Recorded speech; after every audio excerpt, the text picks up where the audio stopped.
Good evening. Traffic nightmares many drivers have been dreading. Ramps closing along I-80 in Mahoney and Trumbull counties, though it wasn't as bad as originally planned today because only 2 of the 6 ramps scheduled to close actually had barriers put up. These are live pictures right now of Route 46 at 80 in Austintown. You can see the road closed there on the left side of your screen. All that traffic backed up that can't get off where they were planning to. Where they dug out a big portion of that road. I'll talk about that here in just a minute. I called a few choice words as I was there at noon today as this major portion of the I-80 road project started again with this 66% reduction in the number of ramps which were closed. I found out why. I'm also going to show you how one of the ramps which closed still had a major impact in its area. Your ride getting on and off Interstate 80 was smoother than expected today. Only 2 ramps were closed of the 6 which were scheduled to be blocked off.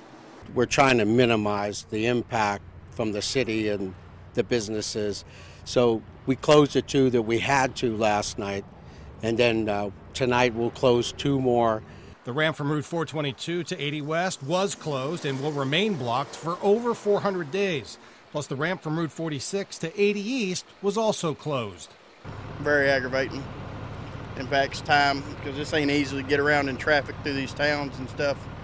And drivers from out of town were wondering about the heavy traffic.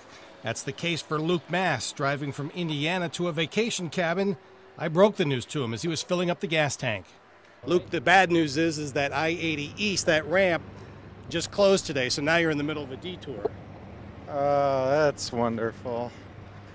I had no idea. Traffic was backed up and going nowhere fast, but workers had already milled a major portion of the 46 ramp and expect to get it open within 2 months. 2 more ramps will be closed tomorrow, the ramp off 80 East to Route 422 and the Route 11 South ramp to Interstate 80. It means I got to go probably 10-15 minutes out of my way every time, so it's 10-15 minutes over, 10-15 minutes back. The I-80 widening project is a major undertaking to help make the highway wider, safer, plus improve the bridges and ramps. And if you're doubting all these timelines as optimistic, the project superintendent talked with me exclusively about one phase of the project which is already done. We just opened up a ramp to 11 North to 80 West. We opened it up 20 days early, so that helps out there. Now, the last 2 ramps may close later this week as that work gets closer. Those would be 711 to I-80 East and the ramp from 80 East to 11 North.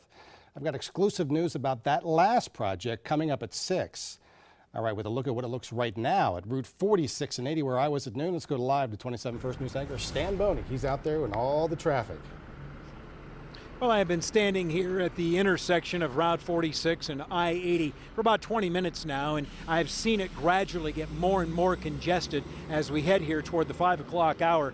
You can see behind me, this is the road heading northbound right on Route 46. Not too bad, the traffic occasionally getting lined up here. But let me turn you around. What I want to show you then as we head south on Route 46, and it gets considerably more congested. You can see the long line of traffic heading southbound on 46, heading toward Mahoning Avenue. One area that there's likely going to be concern is right here where 76 Drive intersects with Route 46. Here you can see a big semi-truck trying to turn left here. We've seen a couple of times that trucks and cars just making their own path. Not waiting maybe for a caution light, but just sliding right through and working their way right in. And same thing, the traffic just gets stopped in this intersection because there's really nowhere else to go. And that is going to be an issue as we head over for the next 45 days. Now, we have yet to drive up Route 46 southbound toward Mahoning Avenue, and that's where we're going to head at this point to see what's happening up there. And we'll check in with you at 5:30 to see how things are as we work our way further into Austintown. Live in Austintown, Stan Boney, WKBN 27 First News.